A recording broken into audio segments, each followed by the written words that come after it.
The baby takes its first breath. But in Viking society, that doesn't mean it will live. The midwife places the newborn on the cold ground, not in a cradle, not in its mother's arms, on the bare earth. And there it waits, vulnerable, naked, alone, while its father makes a decision that will determine whether this child sees tomorrow. He can pick up the baby, claiming it as his own, welcoming it into the family, or he can turn and walk away, leaving the infant exposed, which is not abandonment, it's a death sentence. Today, we're revealing what it was actually like to be born into the Viking world, from the dangerous moment of birth to the sacred naming ceremony 9 days later. This is the story of how Viking children entered one of history's most fascinating civilizations. And it starts with a choice no modern parent can imagine making. It's winter in 9th century Norway. Inside a longhouse, a woman is in labor. Her name is Astrid, and this is her 3rd child. She's surrounded by female relatives, neighbors, and an experienced midwife who has delivered dozens of babies in this community. There are no doctors, no hospitals, no pain medication, just the knowledge passed down through generations of women who've survived this most dangerous of human experiences. The midwife has prepared everything: clean linens, warm water, herbal remedies. She's carved protective runes into pieces of wood placed around the birthing area.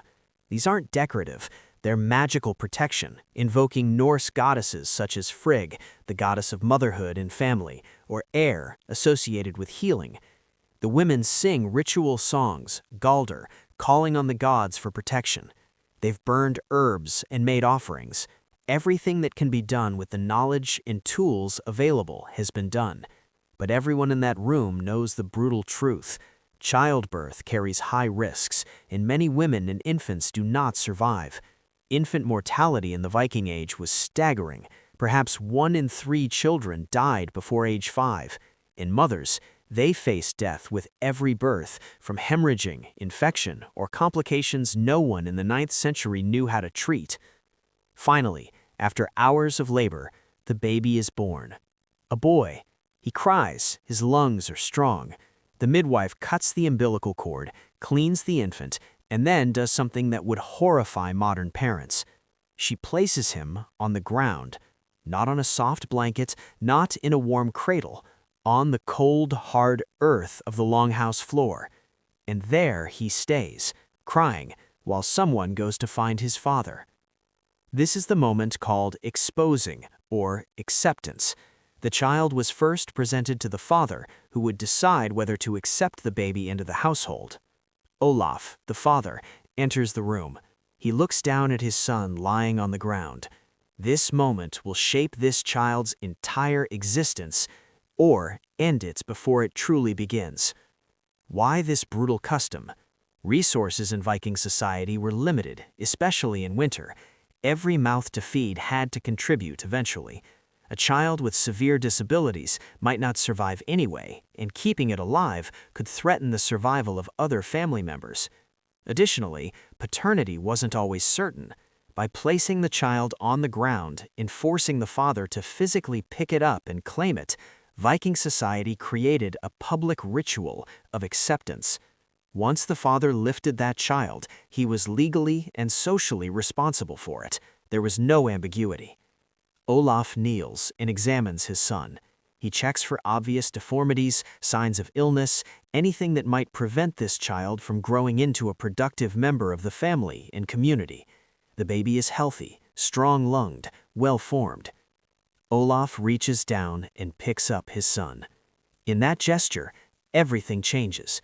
The baby is no longer just a newborn, it's now his son, a member of the family, entitled to protection, inheritance, and a place in society. If Olaf had walked away, the child might be left to die, a sadly common practice across many ancient cultures. The baby would be taken outside, left in the elements, and nature would take its course. It wasn't considered murder in Viking law, not yet, not after the naming ceremony. But Olaf has chosen life. Now comes the next challenge: keeping this fragile human alive for 9 days. For the next 9 days, the baby has no name. It's in a liminal space, alive, but not yet fully part of human society. This is a dangerous time. Infant mortality was high, and many Viking children did not survive past infancy. Infections could set in, breathing problems could develop, any number of complications could arise in those crucial first days of life. The baby is swaddled tightly in wool and linen to keep warm. Viking longhouses had fires, but they were drafty, smoky, and cold by modern standards. Keeping a newborn alive through a Scandinavian winter was a constant battle. Astrid breastfeeds exclusively. There are no alternatives. No formula, no bottles. If a mother couldn't produce milk, a wet nurse from the community might help, but if that wasn't available, the baby's chances dropped dramatically. The midwife and female relatives check on mother and child constantly. They use herbal remedies for common ailments. Honey for coughs and chamomile for colic are mentioned in later sources. These remedies might help with minor problems, but serious complications had no treatment. During these 9 days, the family prepares for the naming ceremony. This isn't a small affair. This is one of the most important rituals in Viking life, comparable to a wedding or funeral. Guests are invited, gifts are prepared, a feast is planned. Because the naming ceremony doesn't just give the child a name, it gives them legal personhood. After the naming, to leave the child in the jungle till death was considered to be murder. Before the naming, it's abandonment. After, it's infanticide, a serious crime with severe legal consequences. The difference is profound. 9 days after birth, at sunrise, the family and guests gather. This is the ritual called ausa vatni, literally, to sprinkle with water. The ceremony takes place outdoors when weather permits, or inside the longhouse if winter is too harsh. Everyone in the community who can attend does, because this ritual makes the child part of the community, and the community witnesses that acceptance. The father places the child on his knee, sprinkling water on their head and giving them a name. This water isn't random. It might come from a sacred spring, from rain collected in a special vessel, or from a significant body of water. The sprinkling echoes much older Indo-European rituals and may have influenced later Christian baptism practices. But the water is only part of the ceremony. The most important moment is the naming itself. Viking names weren't chosen lightly. They carried power, meaning, and connection to the past. Names could be chosen to share initials with the names of ancestors, creating linguistic and spiritual continuity across generations. Dead relatives could even appear in dreams requesting that newborns be named for them. For Olaf and Astrid's son, the name chosen is Bjorn, bear. It's a strong name, evoking the power and ferocity of the bear, the most dangerous predator in Scandinavia. By giving his son this name, Olaf is claiming a future for him, a future of strength, courage, and survival. As Olaf speaks the name aloud, Bjorn, and sprinkles water on the baby's head, something fundamental shifts. The baby is no longer just a biological being. He is now Bjorn Olafsson, a person with a name, a father, a family line, and a place in society. But the ceremony isn't complete. Immediately following the water sprinkling and naming comes the nafnfest, the name fastening. The giving of a name was accompanied by a gift called nafnfester, name fastening. Olaf presents his son with a gift, in this case, a small iron ring. It's simple, not valuable by modern standards, but it's significant. The parents, especially the fathers, would give their newly born child a gift, for example a ring, weapons, or other tokens. Those gifts were commonly related to the farms or the lands. This ring serves multiple purposes. It's a physical token of acceptance. It might be worn or kept as the child grows, a tangible reminder of this day. And symbolically, it fastens the name to the child, making the name permanent, unbreakable. Wealthier families might give more elaborate gifts, a sword to be used when the boy comes of age, land, livestock, or jewelry. Poorer families gave what they could. The value didn't matter legally. What mattered was the gesture, the public acknowledgement that this child was claimed, named, and gifted. After the father's gift, other family members and guests present smaller gifts, pieces of cloth, food, small tools. These aren't just presents, they're investments in the child's future and acknowledgments of the community's role in raising them. Because Viking children weren't raised solely by parents, they were raised by the entire community. From the moment of naming, little Bjorn's life follows a trajectory determined by Viking society. Children were expected to contribute to their households from a very early age. By age 3 or 4, children begin learning through observation and play.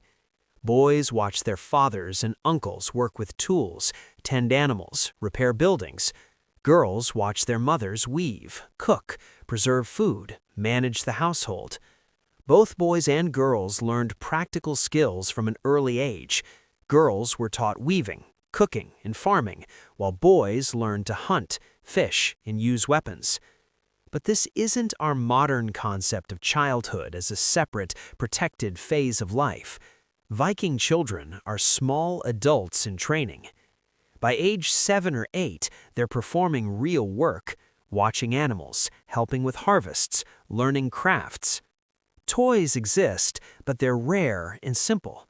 Wooden horses appear to have been the most common Viking Age toys found at archaeological sites across the Viking world. Children also played with miniature weapons, learned games from older children, and engaged in rough play that taught fighting skills. But playtime is limited. Work takes precedence. A Viking child who doesn't learn to contribute risks the entire family's survival. Education is entirely practical. There are no schools, no teachers in the formal sense. Knowledge is passed down through family lines. Fathers teach sons, mothers teach daughters. Skills are learned through apprenticeship and observation. By age 12, Viking children are considered approaching adulthood. Boys might go on their first trading voyage or raid. Girls might be betrothed, preparing for marriage in their mid-teens. The modern concept of a carefree childhood lasting until 18 would be incomprehensible to Vikings. Their children grew up fast because they had to. Not every child in Viking society received a naming ceremony. Not every baby placed on the ground was picked up. The practice of exposure, leaving unwanted infants to die, was real and documented. If a child was unwanted, or if resources were too scarce, it might be left to die. This happened more frequently to girls than boys, more often to children with disabilities, and more during harsh winters when food was scarce. Modern people find this horrifying, but context matters. Viking society existed on the edge of survival. Winters were brutal, food storage was limited. A family that couldn't feed all its children faced a choice between sacrificing one child or potentially losing all of them to starvation.